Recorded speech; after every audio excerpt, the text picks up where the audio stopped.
হয়েছে, যে এটিতে যে স্বাভাবিক মাত্রা ছিল সেটি কিন্তু তার সাথে কিন্তু দ্বিগুণ আকারে হয়েছে। এখন বেগটা এখন বর্তমানে পানির বেগটা এটি স্বাভাবিক মাত্রার সাথে অনেক গুণ বৃদ্ধি পেয়েছে। এটি স্বাভাবিক মাত্রার সাথে বৃদ্ধি পেয়েছে।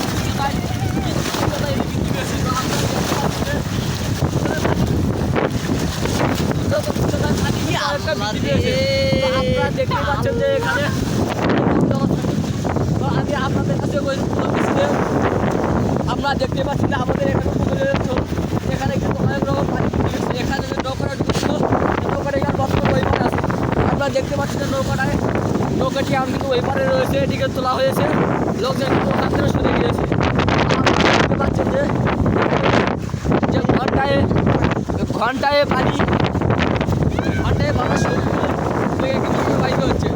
তো এটি এখন সময় 11:19। এখন কিন্তু এটি 6টা নাগাদ রাতে আরও বৃদ্ধি পেতে পারে। তো আপনারা দেখতে পাচ্ছেন যে এটি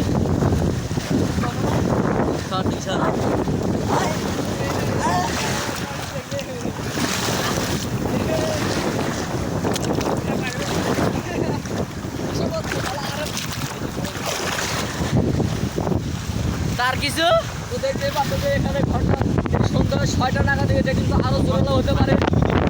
পানি বর্তমানে 3 ফুট উচ্চতা বৃদ্ধি পেয়েছে। তিন ফুট উচ্চতায় পানি প্রবাহিত হচ্ছে। আপনারা দেখতে পাচ্ছেন যে এখানকার লোকজনকে গন্তব্যস্থলে নিয়ে যাওয়া হচ্ছে, আশ্রয় কেন্দ্রে নিয়ে যাওয়া হয়েছে। এখানে বাড়িতে আশ্রয় কেন্দ্রে নেওয়া হয়েছে।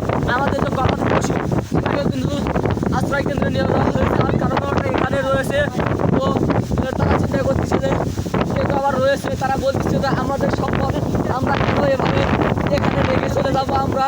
তো আপনারা দেখতেই পাচ্ছেন সবাই এখানে চলে গেছে, কিছু সংখ্যক রয়েছে। এখানে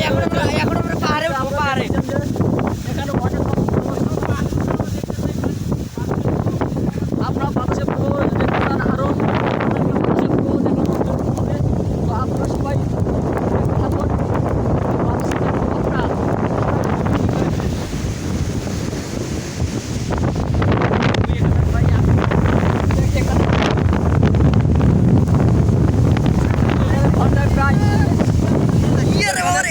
প্রায় 111 কিলোমিটার বেগে বাতাস প্রবাহিত হচ্ছে।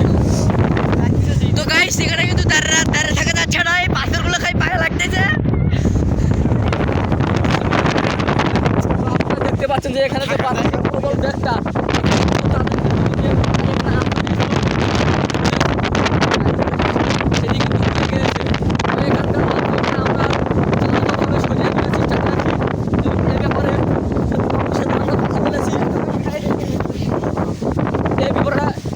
আমরা আমাদের প্রতিপক্ষের সাথে কথা বলেছি।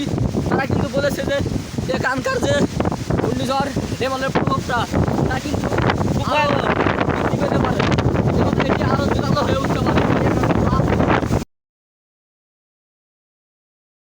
এটি একান্ত দুর্যোগ, কারণ এটিকে আমরা কেউ আটকাতে পারবো না। সেই জন্য আমি আপনাদেরকে বলতেছি যে সতর্কতা গ্রহণ করতে হবে।